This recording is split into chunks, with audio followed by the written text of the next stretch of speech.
Assalamualaikum warahmatullahi wabarakatuh. Alhamdulillah, hari ini kita bisa belajar bersama kembali. Nah, hari ini kita akan belajar tema 7, subtema 2, yaitu tentang seni tari. Ya, kita langsung ke materi ya. Yang pertama, kita akan belajar tentang pola lantai gerak tari. Nah, pola lantai gerak tari itu dibagi menjadi 4. Nanti akan Bu Sherly sebutkan semuanya. Yang pertama adalah pola lantai vertikal. Ya, jadi pola lantai itu adalah garis yang dilalui oleh penari atau susunan ya, garis yang dilalui oleh penari atau susunan penari sebelum menari seperti apa.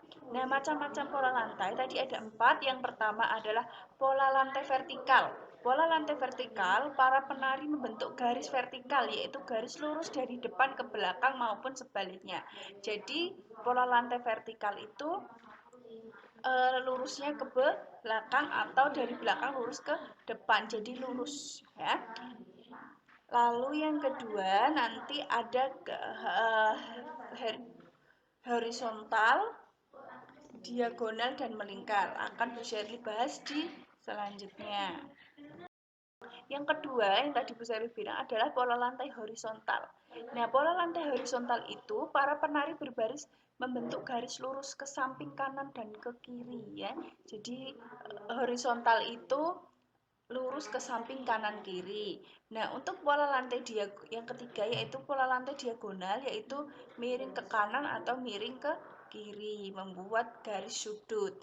Nah, yang terakhir adalah pola lantai melingkar, yaitu membentuk garis lingkaran. Ya, nanti akan Bu Sherly contohkan beberapa tarian tradisional yang membentuk pola lantai. Nah, ini adalah pola lantai pada tarian daerah. Contoh pola lantai tari daerah yang pertama, tari kuda lumping, yang berasal dari Jawa Timur, dibawakan oleh 4 penari. Propertinya kuda Jepang. Ya, penari seolah-olah menunggang kuda dan berperilaku seperti kuda. Awalnya penari bergerak melintas membentuk pola lantai diagonal, kemudian mengatur posisi berbentuk persegi. Jadi pola lantai tari kuda lumping itu adalah menggunakan pola lantai diagonal. Nah, membentuk lintasan gerak ke depan dan ke belakang. Kedua adalah tari piring, berasal dari Sumatera Barat. Ditarikan pada saat panen padi telah usai. Asalnya dari kebiasaan berkumpul orang Sumatera saat panen. Setelah makan, piringnya tidak langsung dicuci, akan tetapi digunakan untuk menari. Jadi itu adalah asal mula tari piring. Nah, dalam pertunjukan tari piring menggunakan pola lantai horizontal dan vertikal. Namun digunakan juga pola lantai bervariasi. Jadi untuk tari piring menggunakan pola lantai bervariasi, yaitu horizontal dan vertikal. Yang ketiga ada tari pakarena. Tari pakarena ini berisi ucapan syukur kepada Batara Guru yang telah mengajari manusia berbagai macam ilmu. Pola lantai tari pakarena menggunakan pola lantai vertikal. Nah, sekarang coba kita amati tari-tarian yang ada di halaman 72. Ya, di situ ada 3 tari, yaitu 3 tari saman, tari kecatan, dan tari budaya Ketawang.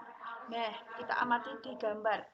Tari saman itu menggunakan ya pola lantai horizontal. Lalu yang kedua, tari kecak dari Bali itu menggunakan pola lantai melingkar, dan yang terakhir adalah tari budaya Ketawang dari Jawa Tengah menggunakan pola lantai vertikal. Jadi anak-anak harus bisa menentukan macam-macam pola lantai di setiap tarian. Nah, sekarang anak-anak buka halaman 102 dan 100 sampai 104. Ya, kita akan belajar gerak dasar tarian.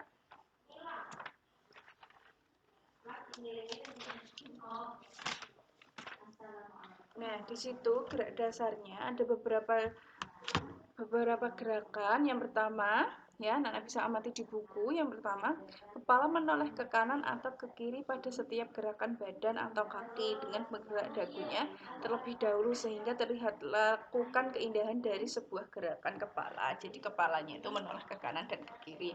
Ya, anak-anak bisa melihat di buku halaman 102 sampai 104 tentang gerakan tari dasar ya. Tidak perlu ditirukan tapi anak-anak cukup membacanya saja dan diamati saja gerakannya bagaimana. Lalu yang kedua yaitu keunikan tari daerah. Yang pertama adalah tari Meusare Sare dari Nanggro Aceh Darussalam ya, dari provinsi Nanggro Aceh Darussalam atau Aceh dan berasal dari Kabupaten Banda Aceh. Ya, tarian ini menggambarkan orang yang sedang menarik jala. Jala itu jaring, jaring yang untuk menangkap ikan dan gerakan menanam padi. Ya, tarian ini dilakukan oleh 8 orang perempuan dan 8 orang laki-laki. Ya, laki-laki menggunakan baju lengan panjang warna hitam, celana panjang hitam serta topi laut. Topi yang terbuat dari rotan atau bambu yang dicat hitam, membawa keranjang sebagai tempat ikan. Lalu penari perempuan menggunakan selendang yang dililitkan di kepala. Nah, properti yang digunakan dalam tarian ini adalah menggunakan jala yang digunakan untuk menangkap ikan. Kedua adalah tari Pakarena. Ya, tari ini berasal dari daerah Goa, Benteng, Jeneponte, Selayar, dan Takalar, Balekumba, serta Makassar. Tarian ini digunakan untuk pemujaan alam gaib. Nah, setelah dimasuki oleh Islam, tarian ini berkembang sebagai tarian menjadi tarian adat dan masuk istana untuk keperluan adat. Jadi tarian ini setelah masuknya Islam itu digunakan untuk acara adat. Nah, busananya terdiri atas baju bodo berwarna hijau dan merah, sarung tope atau sarung polos tidak bercorak hanya warna putih dan kuning, selendang dan kipas. Ya, jadi itu adalah aksesoris yang harus digunakan ketika menari tari Pakarena. Perhiasan yang dikenakan kutu atau mahkota, piang goyang atau tusuk konde, ungani gubah sanggalan disebut simboleng, bangkara atau anting-anting, rantai atau kalung, jima-jima atau ajimat, selupe pato-pato, pantolabu, gelang panjang dan tambah gelang kaki. Jadi pakai menggunakan gelang tangan juga menggunakan gelang kaki. Iringan sepasang gendang ya, iringannya itu tari Pakarena menggunakan sepasang gendang, gong, terus puik-puik atau semasang suling dan nyanyian dongan-dongan. Sekarang ada fungsi alat musik dalam pementasan tari. Tadi ada yang pertama kita mempelajari tentang pola lantai, yang kedua tentang gerak dasar tari, lalu sekarang ada fungsi alat musik dalam pementasan tari ya. Anak-anak bisa membuka di halaman 108. Nah, di situ ada contoh alat musik sasando ya. Alat musik sasando itu berasal dari Pulau Rote, Nusa Tenggara Timur. Nah, dimainkannya dengan dipetik ya. Biasanya sasando digunakan untuk mengiringi musik dengan genre tradisional, pop, dan genre musik lainnya yang tidak menggunakan alat musik elektrik sebagai pengiringnya. Nah, sasando itu adalah alat musik yang sangat terkenal di Indonesia dan juga di dunia karena sasando sering digunakan untuk festival musik dunia ya, untuk mengiringinya. Jadi sasando itu sudah dipamerkan sampai ke mancanegara. Nah, sasando itu dimainkannya sangat susah. Hanya orang tertentu yang bisa memainkan sasando karena teknik permainannya itu sangat susah ya. Nah, alat musik daerah memberikan banyak manfaat untuk kehidupan kita. Pada umumnya kita merasa senang dan nyaman ketika mendengar alat musik. Jadi pasti Bu Sherly tahu anak-anak suka mendengarkan lagu. Nah, lagu itu kan ada nadanya diciptakan dari alat musik. Nah, suara alat musik juga sering kita gunakan sebagai teman belajar, pekerja, atau pengantar tidur. Ada yang mau tidur harus dengerin lagu-lagu, dengerin musik gitu ya, instrumental atau apa, atau biar ada suara-suara karena biar tidurnya lebih nyenyak, seperti itu, sebagai teman belajar biar tidak bosan. Jadi kita semua orang itu pasti mensukai musik. Sekarang perhatikan tabel alat musik pada halaman 109. Di situ ada contoh-contoh alat musik daerah, ada Aceh, Sumatera Utara, Sumatera Barat, Jambi, Riau, Kepulauan Riau, dan Sumatera Selatan dengan nama-nama alat musik khas dari daerah masing-masing. Itu juga ada di halaman 110. Di situ juga ada nama-nama provinsi di Indonesia dengan nama-nama alat musiknya. Anak-anak bisa membaca yang ada di buku. Di situ nama provinsi dan alat musiknya ya. Nanti kalau misalnya penasaran gambarnya seperti apa, anak-anak bisa mencari di internet.